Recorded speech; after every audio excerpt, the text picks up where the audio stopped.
Welcome to the JAMODI podcast. We are all surrounded by amazing coaches and leaders. So let's get an inside look at not just what they do, but how they do what they do. After all, becoming the best versions of ourselves is JAMODI, just a matter of doing it. Coaches, the JAMODI podcast is powered by Shoot 360.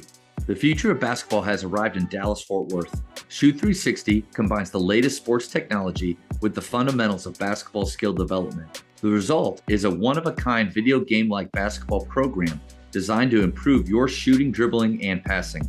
Visit shoot360dfw.com to learn more and register for your free 1-hour workout evaluation. Shoot 360, the future of basketball is here.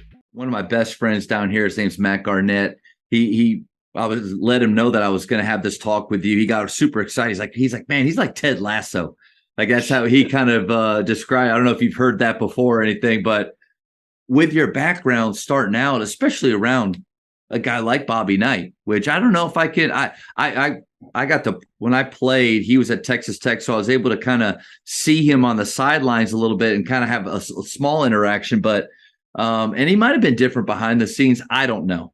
But starting out with that type of influence is the positive side. You've already described a lot of ways, the way that you guys talk to players and how you get onto them and how, but in a positive way. And is that something that's always been you, or is it something that you've had to grow and kind of move into that space? No, by nature, it's about 180 degrees different than who I am as a person. I was a small, fiery, hothead, confrontational young man. I had anger management issues when I was young, and they took me into my mid-20s, and I even coached like a coach night times 10 as far as confrontation and yelling. And luckily I coached AAU when I was about 20 years old, and I got the first glimpse of what it did to the people that I was coaching. And I'm still close with those guys now, but they didn't have a memorable experience and I didn't have a memorable experience. So I just realized early on that wasn't me. And then as I evolved into coaching and really watched how players responded to the guys I was working for and working with, I just decided that this fits me a lot better, especially, I'm a small guy. Now I am confrontational. I am very direct. If we have an issue, then we're going to be talking about it within 2 minutes. It's not going to linger. I'm not afraid of confrontation. Just my confrontations are a lot different than they used to be. It's more of, this is what I see. I feel like this is how it's affecting those around you, and it needs to be changed immediately versus yelling and raising my voice. And typically now, if I have to raise my voice, it just tells our players that this is something that's really, really irritating coach, or it's something that just he's not going to stand for, something that's very important. Yesterday, for example, in workouts, we had made about 1,000 mistakes, and we try to learn from our mistakes in practice. And there was one play where just two guys simply just quit playing because of the mistake. And the whole gym, everyone got on them, the players, the managers, the coaches. And I stopped and I said, we've all made a lot of mistakes today. That's the first mistake that anyone, raised their voice. Why do you think that is? And they paused for a second and didn't have the answer. I asked one of the managers, I said, why do you think everyone in the gym just got angry?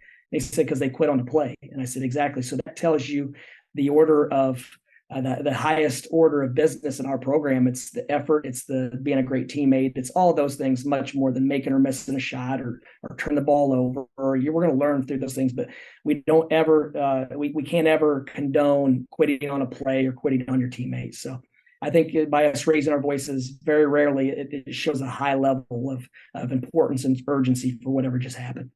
No doubt, because the players, if you're just yelling about everything, they're going to tune you out real quick, and they're going to start to feel like nothing is really important to you. If everything makes you angry, then what do I do? It's like a no-win situation as a player. I think maybe it's changing now, but positivity and having that kind of be your mantra, it's not weak. It doesn't mean weak, and it doesn't mean passive. I think it's hard to do. Like, you got to be mentally tough when those moments that just grinded that 20-year-old self that you were, that comes up. Because I was a very similar way, and I played for a guy that was basically Bobby Knight's disciple and Dave Bliss. Very similar. So that's how I played, or that's what I like to play for. So I wanted to emulate that. And then you're right. One of the questions I try to bring up to myself, and I think it's good for a coach to ask is, would you want to play for a coach like you? And I think deep down, if I'm honest, 10 years ago, heck no. I don't want to play for that guy. There's definitely been times in my career when I wouldn't want my sons to play for me. Now I do. I would, and I tell people this to the guys I work for. That's what I used to tell in recruiting. My greatest compliment is that I would send my sons to play for the guy that I was working for.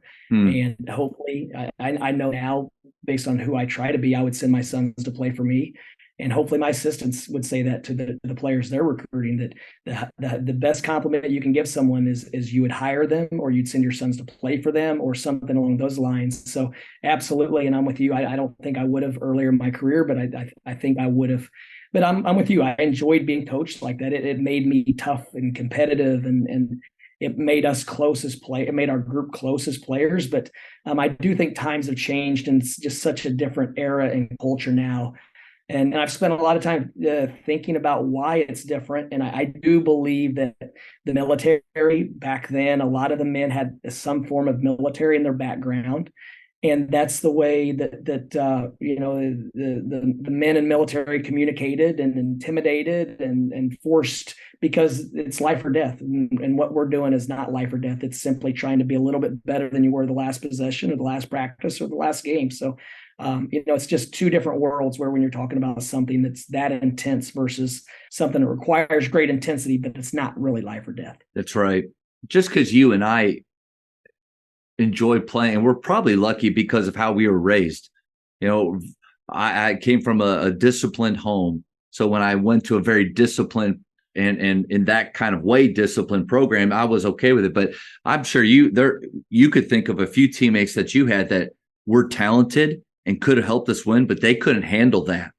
And so, like, again, it's not something where, oh yeah, back in the day, this is just how we all. No, there were kids that didn't respond to it then. How much better could it have been for them if they were playing in an environment kind of like you created?